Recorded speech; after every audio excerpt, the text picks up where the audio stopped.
for this problem statement, we have draw the shear and moment diagrams for the beam. Now, the only difference when it comes to the previous problems we dealt with for the shear and moment diagrams is this one includes a distributed load here. And this one specifically is being held by a cable here from point C. We have a force pulling it downward 500 newtons at point B.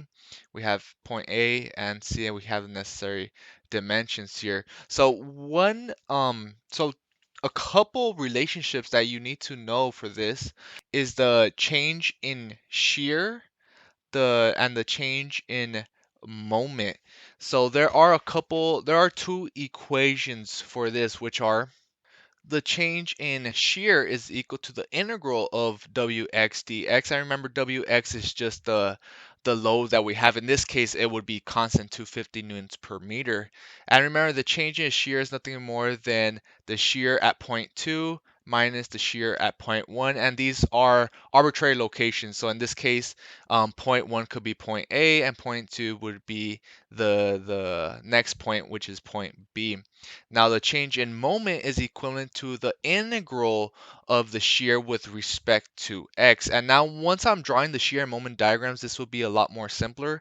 But essentially, the change in shear is the area under the loading curve, Wx, and the change in moment is the area under the shear curve that we're going to be drawing. So the change in moment, m2 minus m1. And these are the equations we're going to be using to solve for the moments at the point 2 here. So the first step, like always, is basically since we have a distributed load, you find your resultant force with the appropriate location of that resultant force. Remember x bar, going back to the previous video. And once you found the resultant force and its location, you solve for the appropriate reaction. So we have a hinge here, we have an x and y direction. Now for this cable, instead of trying to get the resultant forces here, the reaction forces, you basically just have a force along the cable, this, and let's call this FC. Now remember, since we do have the dimensions of this cable, we actually have the slope, the rise and the run. So the run is 4 meters, the rise is 3, and from there you could get your slope, which is 5 here. And we're going to be using this to find the components in the x and y direction of FC. So of course you apply your static equilibrium equations, and then you find your FC and your reaction forces. So I'll go ahead and just skip to the results of these. But I encourage you guys to practice on your own to see if you get the same results. So finally, after doing the sum of moments, sum of forces, and x, we get our reactions. AX is equal 500 newtons and AY is equal 625 newtons, and FC, the tension in the cable FC, is equal to 625 newtons. Now let's go ahead and start drawing the shear and moment diagrams with all these reaction forces. So I went ahead and redrew the beam here with the reaction forces and all the distributed loads and so forth. And then I went ahead and drew the diagrams for the shear and the moment, which we're going to be drawing here soon enough. So first off, we see the reaction force AY 625 newtons, which means our shear is going up 625 newtons. So let's plot it here, 625. We already know the units in newtons here. Now, how would we get the shear at this point? This is B, this is C, and this is A. Remember, we go back to the relationship that I initially gave, the equation, which is the change in shear is equal to V2 minus V1 is equal to the integral of Wx dx. And Wx is the load curve that we have here. So we have V1, which is 625. So all we need to do is solve for V2 here. Let's go ahead and write that. So we have V2 take away V1, which is 625 newtons, is equal to the area under this load curve here. So the integral from 0 to 2 meters, right? Because that's the location where that distributed load is being applied to, which is 250 newtons per meter. Now, since this is constant, there we have no variable x in this integral. So it's 250 newton per meter, which is just a constant with respect to x. Now, taking the integral of this, of a constant, would just be that constant multiplied by x. And of course, then you integrate and you solve for the integral from 0 to meters. So you see 250x is the integral from 0 to 2, which is 250 newtons per meter times 2 meters. It's always a good idea to keep the units just so you won't get confused. But once you've had enough practice, you kind of understand all the unit cancellations and so forth. So now we have V2 being equal to 125 newtons. Now, one thing I forgot to mention was I left out the sign convention. So since the load is in the going downward, it's going to be negative, negative, and it's going to be a negative. So our V2 is 125. So it'll be somewhere around here, 125. And from here, so since the distributed load is constant, that means the relationship of the shear is going to be linear. So you just connect it with a straight line here. So you have 125, but at this point you have another 500 newtons going downward. So it's going to be 125 minus 500, which gives us negative 375 newtons of shear. And then from here, since we don't have any distributed loading, then this means the shear, internal shear is going to be constant throughout this section of the beam itself. So it's going to be just a straight line over here, which is still negative 375, but we still have FC. We take the only the y component going upwards, and if you do your trig here, we see that's going up 375. So it's going to be 0 here. So this is our shear diagram. Now we're going to go ahead and do the moment diagram, which we're going to be using that relationship that we had, which is the change in moment is equal to m2 minus m1, which is the equal to the integral of the shear with respect to x. So in other words, the integral of the shear force with respect to dx is the area under this shear diagram that we just did. So the change in moment is equivalent to the area under these curves here.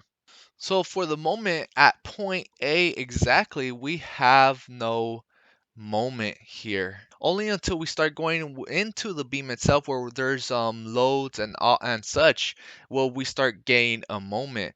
The easiest way is if your reaction does not have a reactionary moment, then that means your initial point for the moment is going to be 0. Remember, there are some supports that have a internal moment, but in this instance, we have a hinge, so we only have forces in the x and y directions, but not a reactionary moment in this case. So that's the reason why we have 0 moment in the beginning here.